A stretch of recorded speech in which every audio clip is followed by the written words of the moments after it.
dit, c'est que j'ai rendez-vous avec mon ami Hassan. On se côtoie tous les jours, enfin par web interposé, parce que moi je suis en retraite, je suis en retraite, il faut l'entendre sur le plan spirituel. Hein. Je suis en pleine campagne et je vis en tant qu'ermite. Je dirige 92 pays, j'ai des millions de fidèles, j'en ai 25 millions. Et donc, ce que je propose à mon ami Hassan, c'est si on veut travailler pour la paix, on arrête de se la raconter, mais on se retrousse les manches et on se met au travail. Je suis pas musulman. Je vais donc pas inventer les écrits. Il faut qu'ils me les envoient. Je suis pas juif, il faut qu'ils me les envoient de la même manière. Ma partie, je me la fais. C'est pas du tout un problème. Mais si on veut promotionner la paix, il faut le faire même avec des petits outils. Moi, j'en vois tous les jours. Toutes les nuits, j'ai des articles qui partent. Si j'envoie la paix toutes les nuits, ça finira par faire tache d'huile. Il faut qu'on martèle, qu'on martèle, qu'on martèle. Surtout que quand on voit ce qu'on vit en France à l'heure actuelle, où le président nous annonce qu'il veut faire la guerre, bon, c'est vrai qu'il n'est pas normal, mais enfin quand même, il y a des choses qu'on ne peut pas faire. On nous a fait le coup en 1968 en disant « vous allez payer votre pain en roubles, en copecs et il y aura des chars à Paris ». Enfin bon, il est en train de nous refaire le coup, ça va, on l'a déjà eu quoi. C'est d'une stupidité monumentale. Nous sommes gérés par des gens qui sont incompétents et stupides. C'est-à-dire qu'ils sont très instruits, mais ils n'ont pas l'intelligence. Et ils n'ont pas l'intelligence du cœur. Sinon, ils ne donneraient pas des armes à l'Ukraine pour se battre et pour envoyer des gens à la mort. Quand j'entends un général français dire « l'Ukraine va gagner et il va mettre la pâtée aux Russes », bon, enfin on rêve quoi. J'ai jamais vu une puce écraser un éléphant. Faut quand même rester sérieux. C'est dire que la Russie est au bord de la faillite. Nous, oui, ça c'est sûr, avec plus de 3 milliards de dettes, nous, on l'a dans l'os jusqu'au fond. Par contre, bon, en Russie, ça marche bien. Et avec les nouvelles mises au point qui se feront avec la Chine et avec l'Inde, les Américains ont du mouron à se faire. Il y a des chances que le dollar disparaisse. Je trouve que ça serait bien. Il faut arrêter les dominations des uns sur les autres. Le problème des guerres, c'est toujours un problème de domination par des personnes qui pensent détenir la vérité alors qu'ils détiennent rien du tout en dehors de leurs propres bêtises. Nous avons des dirigeants qui sont bêtes, il faut le dire, et c'est leur fantasme qui projette. Ça n'est pas une réalité, il n'y a pas d'études, il n'y a pas d'intelligence dans la démarche. Poutine, il n'a pas envie plus, enfin je pense pas, je le connais pas, je connais pas le fond de sa pensée, mais je le vois pas du tout attaquer la France. Enfin ça n'a aucun intérêt. Surtout qu'il n'en a pas les moyens au bout du compte. Ça serait déclencher une guerre mondiale, on ne peut pas. Donc bon voilà, on vit dans cette bêtise-là. Moi j'envisage de quitter la France parce que la France que j'aime, elle n'est plus là. Maintenant mais Trump, c'est un type que j'aime pas du tout. Bon, c'est un orgueilleux monumental, ça m'intéresse pas, mais au moins il dit et il fait. Et ça, j'apprécie beaucoup qu'il y ait enfin des gens qui prennent des décisions et qui les appliquent. Oui, non, mais il utilise ses moyens pour faire en sorte qu'il y ait la paix. Mais je souhaite que ça marche pour lui et pour ceux surtout qui vont être dans la paix, parce que c'est le plus important. Il faut arrêter d'avoir des morts, des gens qui meurent, ils sont pas dans le coup. On leur fait subir des décisions qui ne leur appartiennent pas. Il faut arrêter, c'est pas possible de continuer comme ça. En tout cas, ce n'est pas le rôle des religions. Nous, les religions, sur le fondement même des 3 religions, on doit enseigner la paix. Point. Dieu ne nous a pas fait pour faire la guerre, mais nous, comme il nous a donné la liberté, on est suffisamment crétins pour faire la guerre. I came from Los Angeles to be at the event here tonight because I'm a close friend of Imam Shalgumi, who is a very courageous warrior for peace. We have many warriors in the world. Few of them are warriors for peace. Imam Shalgumi is also a friend of the Jewish people here in France, but also when people are hurting in Israel, he has a big heart. He goes in solidarity and visits the state of Israel. So the least I can do is when he contacts me, that I can join him here for the iftar. I'm very involved over these past, say, 15 years in what they call the building blocks for peace, especially UAE and Bahrain. Not so much in Morocco because you don't need me in Morocco. Morocco's attitude towards the Jewish history, the Jewish people, led by your king, His Majesty,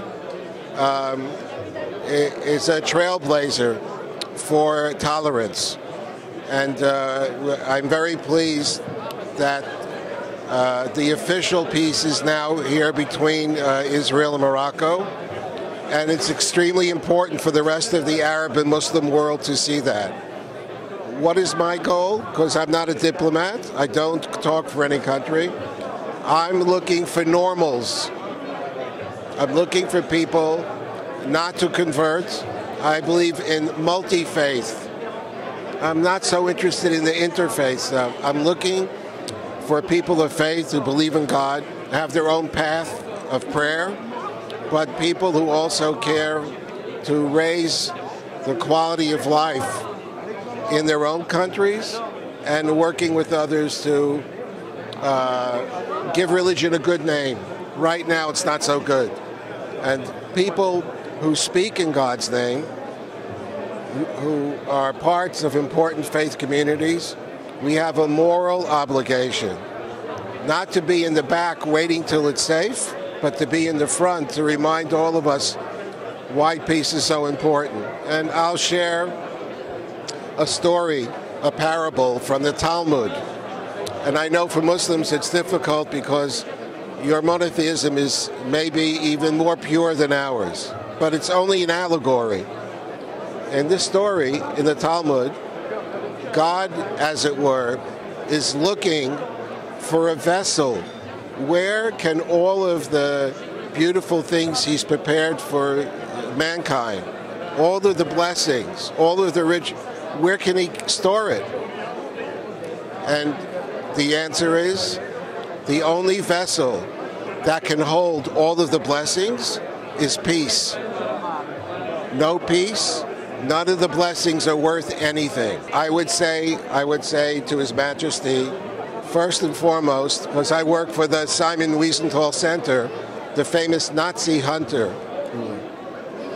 We remember every day the heroic act of your grandfather who would not turn over the Jews to the Nazis during World War II.